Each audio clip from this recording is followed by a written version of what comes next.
In this session, we're talking about documents, windows, and frames. We're looking at the different components that make up our browsing experience in the web browser and how they are related and how those relationships and the connections between them might have some security implications. So this is cross-app security, lesson number 4. So this one draws more so than others from the HTML standard, which is a living standard, which is quite extensive. I wouldn't necessarily recommend reading it front to back, but hey, if you have time, go for it. You'll probably learn a few things, especially the specifics of the terminology that they use. And one thing in particular that I thought I would point out, because it's still there and it has come up from time to time. We used to refer to modern HTML as HTML5 because there were a number of features and capabilities that had security relevance, and we needed a way to distinguish some of those features and capabilities from the older web, so we used the terminology HTML5. If you go and start reading the introduction to the specification, you will see this text. Is this HTML5? Yes. However, the term is more so a buzzword, and again, as I mentioned, used to refer to a number of modern web technologies. And so I would say that largely we can abandon this terminology HTML5 now and just refer broadly to the feature set of modern HTML as defined by the living standard. Of course, the specification here is linked. So there are a lot of concepts, terms, features that go into the HTML specification. We are only going to focus on a narrow set of them, and we're also going to take very narrow and, well, maybe in some cases simplified definitions of some of those features just to keep things quite simple. So we're going to start with a navigable, which is something that houses a browsing context and it displays content. So tabs, iframes, they can house a browsing context, and within there we have a document, which is the actual content, and it's the DOM, right? So this is your content that is loaded, ultimately displayed to the user as a user interface, but it has a hierarchical representation in the DOM, which is stateful. It is loaded from a URL, and this makes up a single entry in the session history. And it possesses an origin. So when I'm talking about session history here, we're talking about the, sequence of documents, more so than we're referring to an application's like session management system using cookies or something else. It's something different. We're talking about the session history within a browser and how it maintains that. Browsing context was a term that came up. This is the developer-facing environment for a document is one way to think about it, right? So the browsing context is the scripting environment. It is the execution context where JavaScript is exposed and executes. It is the interface for JavaScript to interact with. It is bound by and restricted by certain features, like the origin, for example. A browsing context group is very important for this session as well because this is a set of contexts that can reach each other via effectively shared properties, such as window.opener and window.frame. Sorry, I'm getting a call. Very disruptive. It's not important. We're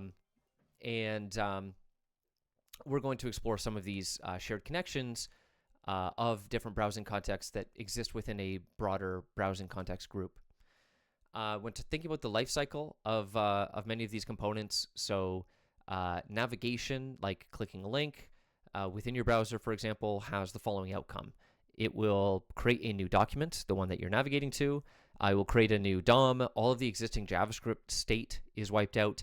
The browsing context itself is unchanged. The window identity is unchanged. And the underlying window instance, however, is changed. And we'll talk about specifically the different ways in which we can define window, the different windows we might be referring to and interacting with, which I think is very important as far as disambiguation goes, because we could say window and mean one of many different things. So the first thing that we could be referring to when we say window is just talking about the window of the browser, right? The window as it exists on your Windows operating system or whatever operating system you're using. a window exists as a UI element on your operating system that lets you interact with the application, being the browser, that ultimately lets you render content from the internet. But there also is the window interface, the window JavaScript interface that exists within the model of the web that we're looking at. And when you're interacting with specific windows, of course, you're interacting with an identifier, which I'm differentiating by indicating it as lowercase. Hopefully that's usually clear. So this is the JavaScript identifier. If you're in your browser console, for example, if you're developing JavaScript that's going to run within the browser and you're referencing window, this is the identifier that is an instance of the window interface, and it's also a global object for the current browsing context, right? We talked about that developer-facing, if I go back here, browsing context being the developer-facing environment for a document. And so this is the global object for that browsing context. And finally, also worth introducing is the concept of a window proxy. So technically, the window that you interact with, the identifier that exists within that context, is not directly an instance of the window interface. It is a window proxy. And this is important because when we think about the security controls that are applied against a window, this is what lets browsers do this. The window proxy, if you're not familiar with proxies within JavaScript, you can think of them as mechanisms to redefine behavior when interacting with certain objects. That's kind of a simplified view of it, but it can allow the browser to redefine the behavior with which we are interacting with the underlying window object. So things like concepts like same origin policy can be applied to our interactions because we're not directly interfacing with like a raw window object. We are going through a window proxy, which is what our identifier is pointed to directly. I hope that's all clear. So working with the window, as mentioned, is the global object for the current browsing context within the JavaScript ecosystem. It's an implementation of global this, which if you look at the screenshot below just from the browser console, you can see I type in window and I type in global this, and they give me an equivalent value.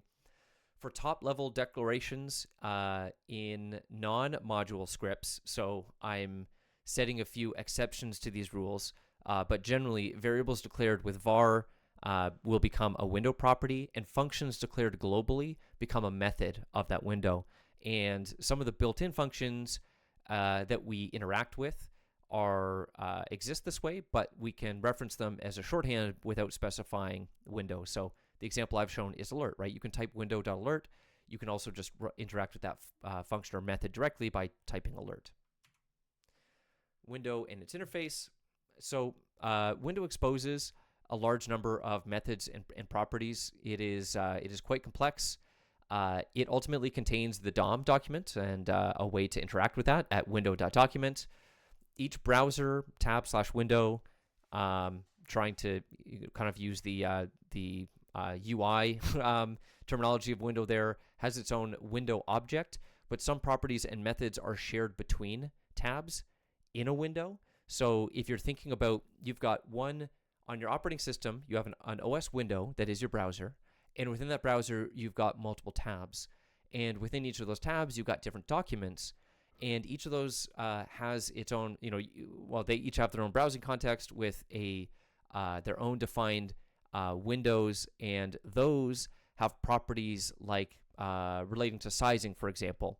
Those properties will be shared across each of those tabs because your UI window, right, your operating system representation of that browser in a window has a certain size on your screen. And that's going to be shared by each of those tabs because they belong to that same window. I knew this was going to be very confusing when I envisioned talking about the different types of windows. Certain situations create relationships that allow cross-context and ultimately cross-origin window references. And one very simple example of that is by using window.open. This opens a window, and it returns a window reference that you can interact with. Even if you're opening a target URL that is cross-origin from the current contextual one that you're running that code in. And we'll look at some of the consequences of that. So cross-origin window references. Cross-origin applications ultimately can interact through these window interfaces as a number of limited properties / methods are exposed by the browser, and that does vary depending on different security configurations and the nature of the functionality.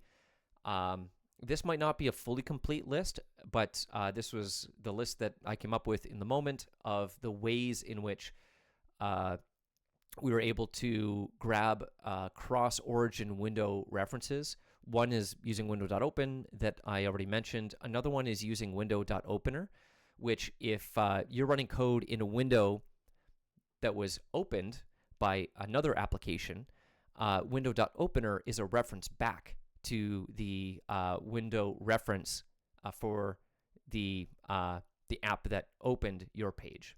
So it's a reverse reference as opposed to a forward one where we create a window and take a reference to it. Additionally, if you have framed content like an iframe embedded in your page, which we're going to talk about, you can grab a reference to its window. And also there are additional ways to grab references based on hierarchical relationships. So window.parent, window.top, window.frames also will give you an interface to access the iframes that are embedded in your page as an array. Now, as far as the ways in which we can interact with window instances cross-origin, it's important to note that there are many ways that we used to be able to do this that are now much more restricted than they used to be, and the reasons being security. Browsers developed over time, identified the ways in which attackers were abusing certain capabilities, and this is still going on today, right? Browsers are still evolving, identifying all of the ways in which cross-origin applications can abuse certain capabilities in order to perform actions or gain information that they otherwise should not have access to, at least according to our model of same origin policy. So this is evolving, but these were some that I believe at one point were permitted but are now restricted. So one is the ability to pop alerts in other windows like cross-origin. I think that one, like those ones were very early on removed from the possible number of things you could do with a cross-origin window reference. You could also resize, move windows. I'm sure you can imagine how that would be abused. If an attacker controls an application that's targeting a trusted one cross-origin. And just to show one example, I used alert as an example down at the bottom. So I create a new window to my website. I get a reference to it, which is the variable A in this case. And I try to run the alert method on A, and the browser gives me permission denied to access property alert on cross-origin object. So it's implementing a same origin policy rule to prevent me from taking that action. So I cannot, in fact, from one application, cause an alert box to pop in another one when it's cross-origin. As far as what the present capabilities are, this is a list I took from MDN. I'm not sure if it's perfectly complete. MDN is often a really great resource. Sometimes it's not perfectly in line with the specification. Sometimes also there might be gaps or issues that are discovered by the hacking community broadly, and those might not be perfectly reflected in here. But nevertheless, for properties and methods exposed on the window object, these are the ones that presently are permissible cross-origin. And so you see that some of those attributes in particular, well, for most of them, we can only read their values, but some of them we can actually also write. And so I've showed an example of a write operation where in the client, I'm just doing this in the console for simplicity, but again, I open a new application, I take a reference to that window, and then what I can do, because that location property is writable, I can write a new location. So a page that I opened that is cross-origin, that I don't control, I can change it to something else. And then I can change it to something else again. And this, of course, is something that can be abused under certain situations, particularly if you're trying to deceive users. You might be able to navigate them to something that they trust, have them form that trust relationship, psychologically speaking, and then change the target of whatever is rendered in that context, and deceive them into performing some action. And that brings us to tab nabbing attacks, which are exactly those types of attacks. So tab nabbing attacks ultimately rely on some level of exploiting the capabilities that we have through shared window objects, and also relying on some level of user deception in order to trick users to take some action that they otherwise wouldn't. There are two types of tab nabbing attacks. There's reverse tab nabbing and there's forward tab nabbing. So reverse tab nabbing is a situation where we are able to get a trusted application to open ours, so our attacker application, and then we use the window.opener to change the location property of the app that opened ours. And that might seem like a surprising thing, that capability exists, but in fact you can do this, and I would encourage everyone to experiment with that in your browser.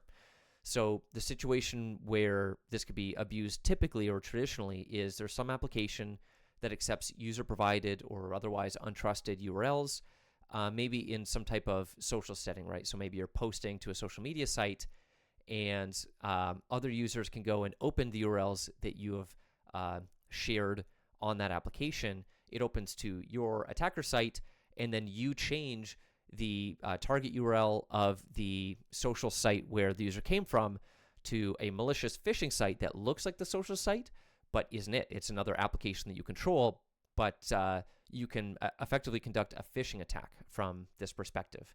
Forward tab nabbing is the reverse situation of reverse tab nabbing. It's a situation where you open some target application, and then you maintain that window reference, and you can also change its location. So just taking a quick look at what that looks like. Here I have Chrome, I believe, open, and in the console, I'm opening a window from Google, right? So cross-origin to my personal website. It's quite simple. You can see that that site has opened up in a new tab. And then what I do is from the context of the JavaScript on my personal site, I get a reference to the opener window, window.opener, and I change its location to a different site entirely. And you'll see in the top left that I have changed the URL to now be Bing of the site that I came from. And I think to me, this intuitively seems like it shouldn't be permitted by browsers. I'm assuming the reason why it's still supported is backwards compatibility for applications that for some reason do this. If you've you may have experienced this in practice. I feel like it's less common to see now, but certainly I think in the early days of these capabilities existing, advertisements used to be a little bit more malicious and kind of abuse a lot of these browser tricks in order to get people to move along into their ads and go to the resources that they want you to go to. Of course, in how I presented it, I think the biggest risk is stemming from the phishing possibility, the fact that we could navigate the previous site to something that looks like what the user was already on, so they don't even know that a reverse tab nabbing type attack has happened. Now, traditionally, tab nabbing could occur through a number of different vectors, a number of different mechanisms. In particular, if you had A tags linking to other sites and target specified _blank, these would result in shared window references. However, now the current protection that is implemented by browsers by default is to include the rel attribute specifying no opener. So it used to be that we would recommend for links of this nature, developers explicitly include rel no opener, but now browsers default to this behavior. So you don't need to worry about including that for these types of links. And if you navigate to some resources, including OWASP's community resource of attacks, it seems like everything is all good. Like tab nabbing is a solved problem. Browsers have implemented mitigations to this. It still says update 2023, this is fixed in modern evergreen browsers, but that's actually not quite true. There is an alternative way, as we've seen, to open cross-origin targets, and that is using window.open. So in Chromium-based browsers, window.open still gives applications shared window references, so you can actually still conduct forward and reverse tab nabbing attacks. Now, this actually is blocked in modern versions of Firefox, and so in the console example here, you'll see that we actually get an exception. We can't access that property when we're using Firefox. So the issue does still exist. It seemingly exists in maybe only Chromium-based browsers. Actually, to be honest, I didn't test every other browser, so I can only definitively say it works in Chromium-based browsers. It's blocked in Firefox. And if this type of issue exists in an application, so situation where an attacker or a malicious application can get opened from window.open, at Digital Boundary Group, we report that using the cross-origin browser tab hijacking finding. There is also an additional modern security mechanism that we can use to protect against these types of attacks, and it is the cross-origin opener policy, which is an HTTP response header. It's an effective mitigation for tab nabbing attacks. I believe it can also protect a couple other things. So it forces a navigable into a new browsing context group, which ultimately our problem, one of the reasons why this occurs is when you're using window.open, you're opening an application in the same browsing context group. There are shared resources. In this case, a strict setting for co-op can ensure that applications that are opened receive their own BCG when they're top-level browsing contexts. That part is important to keep in mind, top-level browsing contexts, because co-op does not always apply in situations where you're embedding a document like an iframe, for example. As far as the values that the header can be set to, unsafe none is basically the standard configuration that browsers follow right now, insecure by default. The strict configuration is same origin, so it restricts browsing context groups to same origin and requires the same co-op setting in order to actually have shared context in a BCG. There's also same origin allow pop-ups, and there's no opener allow pop-ups. I'm not going to talk about these in depth. There are certain situations I think that largely browser vendors realized the need to support, and that's why these exist. We might talk about some of these specific workflows in a later session, but I think they're not super relevant now. And so ultimately, when you apply this protection, if you try to access window.opener, you will see that it's equivalent to null. For applications where this is not implemented at DBG, we report this as cross-origin isolation not implemented, which actually also includes some other elements which we'll talk about at a later session. Right now, we're only focused on cross-origin opener policy because it applies specifically to tab nabbing attacks in this case.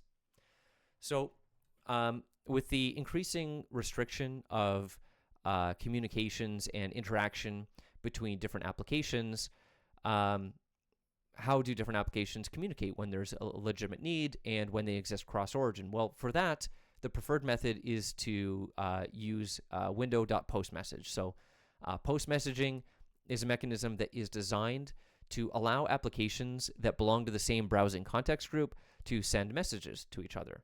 So in order for two applications to be able to send and receive messages that between each other, either one page needs to open another one or one page needs to embed the other one. Right? You can't just separately have two browser windows open on your system. You open one to one application, you open the other to another cross-origin application. Those don't have any implicit link.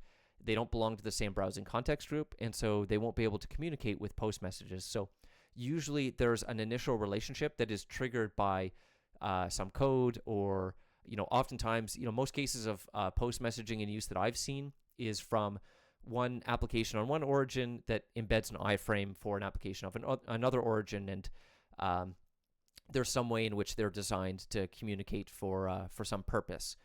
So the two methods that exist on the window interface that are worth knowing for post messaging is the post message, which we use to send messages, and the add event listener, which creates an event listener for us to listen to messages when they're sent from somewhere else.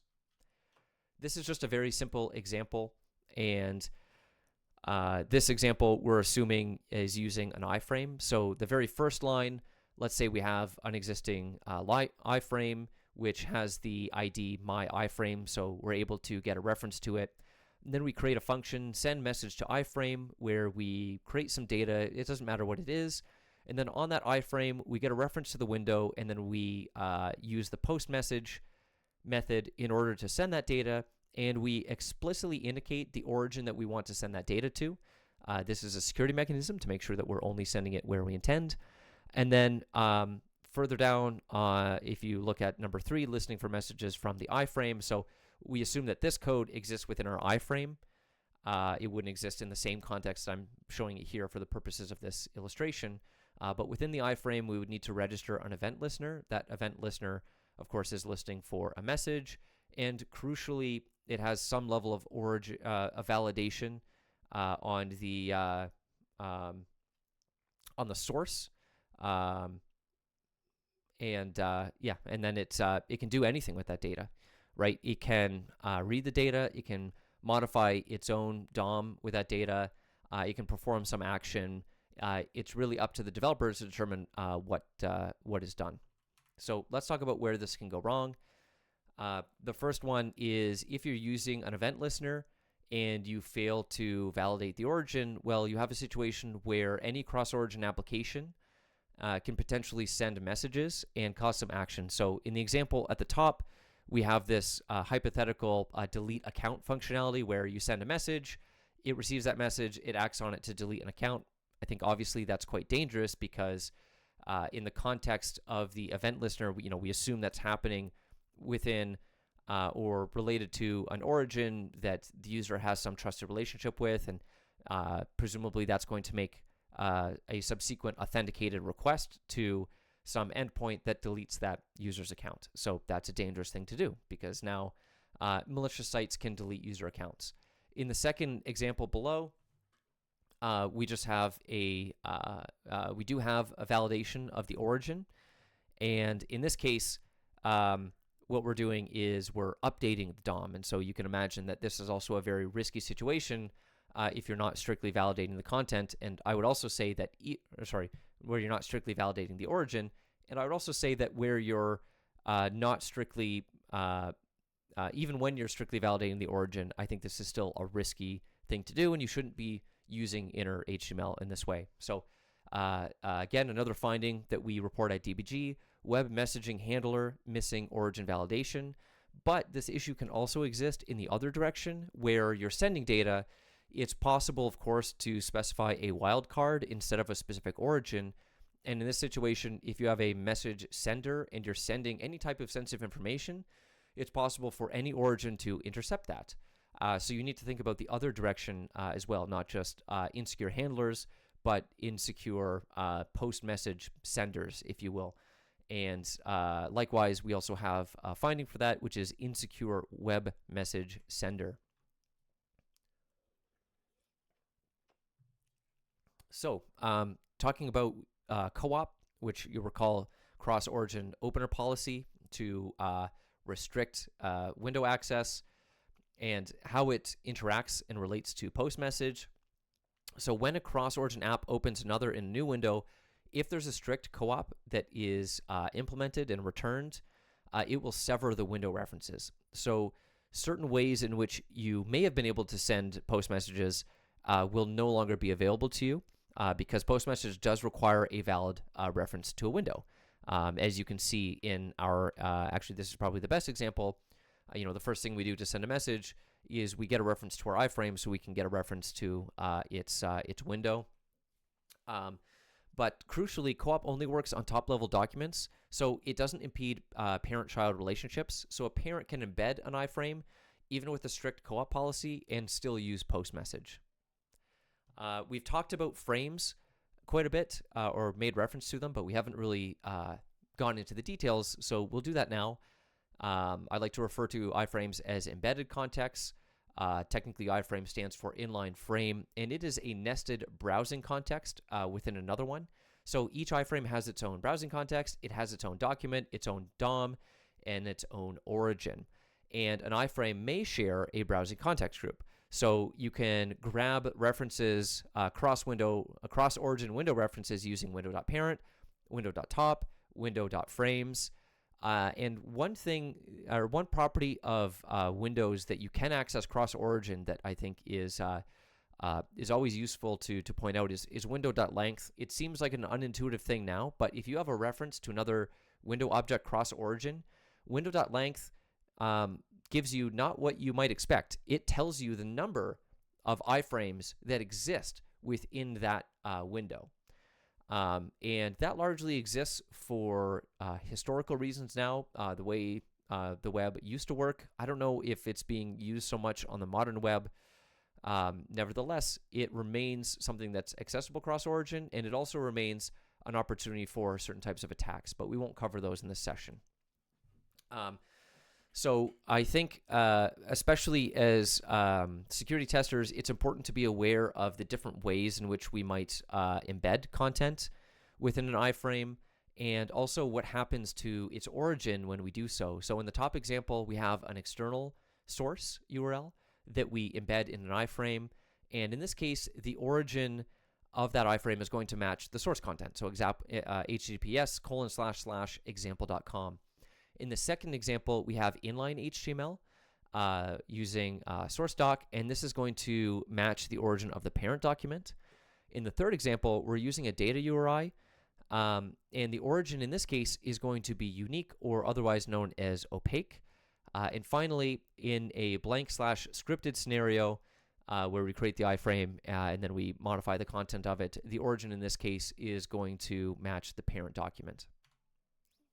So a new type of attack is introduced from the ability to embed documents known as clickjacking, which broadly belongs to the class of UI redressing type attacks, where the attack depends on some level of deception where you're modifying the UI in a way that causes the user to think they're doing something that they're not actually doing. So typically, the UI is manipulated to hide a malicious action against a trusted application by the user, and it tricks them into thinking that they're not performing that malicious action. In a way, it's similar to cross-site request forgery attacks, where the target trusted application can't identify the action as illegitimate, ultimately unintended by the user. Historically, there were more methods that existed for permitting attackers to conduct effective clickjacking attacks. There are nevertheless many techniques, and even though it's a very old attack, it's still evolving. There are some recent interesting clickjacking reports and techniques that attackers are using. As with everything, it's evolving with time. And typically, these types of attacks require embedding a target application within an iframe using a malicious page. In the most simple example that can be conceived, and this isn't a perfect example by any means, but this is what you might classify as the invisible overlay type attack. So you have a malicious page that the user lands on, and within that page, you embed an iframe to a trusted application. So this would be the classic example. We're targeting a bank application, and there's some function to transfer funds, and it requires, in order to transfer the funds, a user interaction. Now, crucially, what we're not doing here is passing any parameters to make sure that we transfer funds into the attacker's account. In this case, all of those details have been excluded that can very much complicate this attack in practice. We'll just assume that there's some element in here that users click it and it results in a fraudulent transfer of funds. And at the top, we create a button. So this is on. This is not the trusted site code. This is the attacker's malicious code. We are going to create this big button, and we're going to put it in front. We're going to make it very big. We're going to put it in front of the transfer funds button on the bank site, and we're going to hope that the user looks at click to win, and they really want to win. So they click that button, and without even knowing, they inadvertently cause a transfer to happen, because what they're ultimately interacting with is the content that's rendered by that iframe. And a visualization of that, is made available here by this graphic where this kind of shows what an overlay would look like if you split them apart. You have won a new phone, claim your prize, but underneath that you have a confirm bake payment button. So how do we mitigate these attacks? Well, it ends up being quite easy in most cases. Unless there's a legitimate reason for your application to be framed by another, simply set X-frame options to deny, or if it needs to be framed by something same origin, set it to same origin. Now, this header actually is deprecated and no longer recommended as the primary mitigation, but it still seems to be the one that's most widely used, and of course it is widely supported by browsers. Because of how much it's relied on, I think it's unlikely that it will be dropped by browser vendors anytime in the near future. That being said, there is a modern alternative, and this is what we recommend now at DBG, which is using content security policy with the frame ancestors directive, and it has similar capabilities to the X-frame options header. We'll discuss CSP later in the series, but two findings that apply here: missing protections against page framing and unrestricted page framing. The reason why we have two findings for this issue is a long story that I will share with folks on our team. So, attacks from within. These are not the only attacks. Like clickjacking are not the only ways that embedded, like framed content can abuse applications. And usually when we're thinking about clickjacking, we're thinking about a situation where an attacker's page frames within it a trusted page, but there are also situations where an attacker's page framed within a parent trusted page can pose a risk. So with embedded iframes, there are various ways that these can interact with their parent. Same origin iframes, of course, have extensive capabilities, but we're largely focused on cross origin because from an attack point of view, that's typically where you're going to be conducting attacks from, I think, in most cases. So cross origin iframes are much more limited, but they can still open pop-ups and tabs using window.open. They can attempt top-level navigation via window.top.location. They can trigger modals like alert boxes, and they can steal focus and deceive users in different ways as well. And so there exists yet another protection mechanism in order to protect us from iframes that we embed within our own applications. And this is the sandbox attribute that applies a large number of restrictions. When you just set sandbox, it applies all the restrictions that are available. One of the ones in particular to note is that it will force the iframe to have a unique, or otherwise known as an opaque, origin. So it breaks any type of origin relationships by implementing sandbox. And there might be many cases where you do want to restrict some capabilities of an embedded iframe, but you don't want to restrict that for one or more reasons. So there are actually ways to loosen those restrictions, which we'll talk about in a moment. But in general, the default restrictions include preventing JavaScript execution, preventing navigation, assigning a unique origin, as mentioned, preventing form submissions, preventing data storage or access, and preventing media and hardware capabilities. So if we want to allow some of those capabilities, because you might need to, right? You might have an embedded iframe, you don't fully trust it, but you want it to do certain things. So it's a very good idea to set sandbox and only allow it what you need it to do. So principle of least privilege, and that might involve allowing scripts or allowing forms. At DBG, for iframes that are not protected with a sandbox, we have the finding inline frame content restriction not implemented. Importantly, there are ways that we can use sandbox, but we can still allow certain capabilities that put us in a potentially insecure state. So sandbox, as mentioned, it can be relaxed with various allow directives. One of them is allow same origin, which permits the iframe content to possess its natural origin rather than an opaque origin. So important note about that: allow same origin does not say this iframe content, even if it's cross origin, should be recognized as same origin as the parent.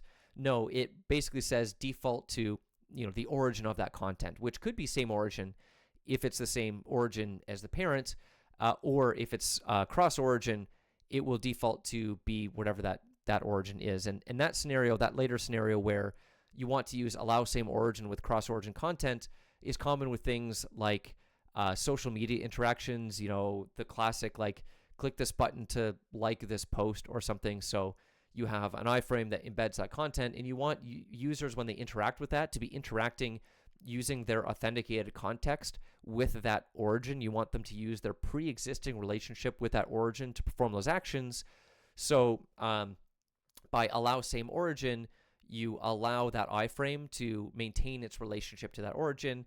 You allow, potentially cookies to be used when interacting with things, just as an example.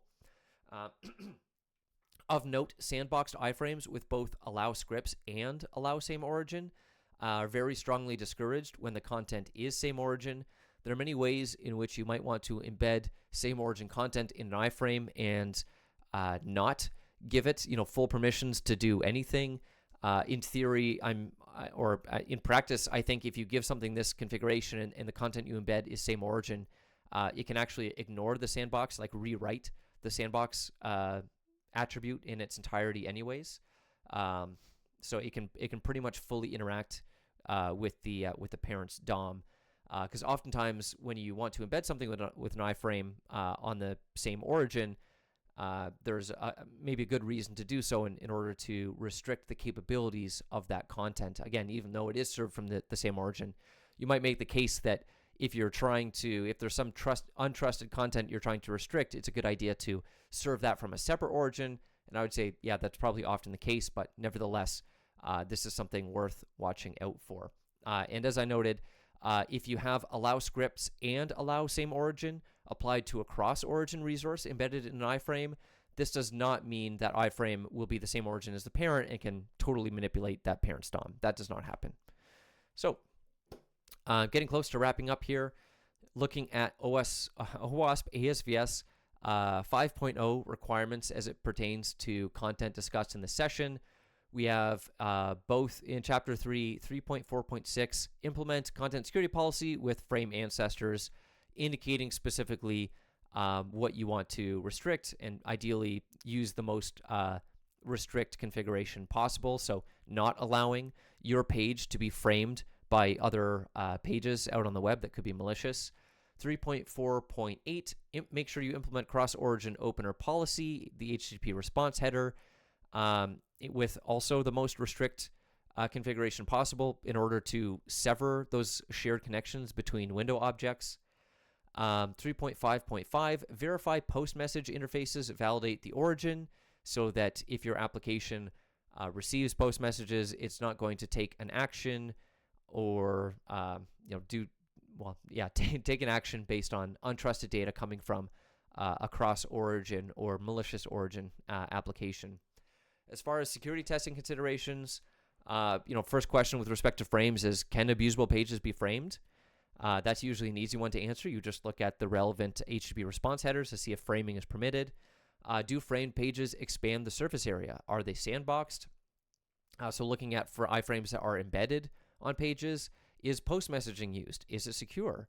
Looking for listeners in messages can actually sometimes be challenging to do. There are a number of browser extensions that make this a lot easier, because otherwise you don't see post messages in tools like Burp, for example. Post messages do not go out on HTTP. They happen entirely locally within your browsers. So you can't intercept or otherwise see those messages in Burp. You need browser tooling or some approach within the browser in order to identify that functionality and evaluate whether it could be vulnerable. So that's something that's very important to be mindful of. I feel like it's something that is often overlooked in a lot of engagements. Can attackers manipulate window.open or its targets? Oftentimes, that's going to depend on the capabilities of an application. Does it miss? Is it lacking the co-op header, but it's letting untrusted data go to window.open methods? That's a question that's worth asking. Probably it's something that occurs in situations where users can share links in different situations. And finally, does the application permit user-hosted content? And how is that content hosted and served? And that's always a question where the answer to the first question is true. You always want to explore that in depth, and the scope of security considerations for that, like if an application is hosting user-controlled content, the scope of considerations is far beyond this particular session. Nevertheless, a number of items we talked about do apply to that, and we will continue to talk about more of those as we proceed through this series. And that's it for the session.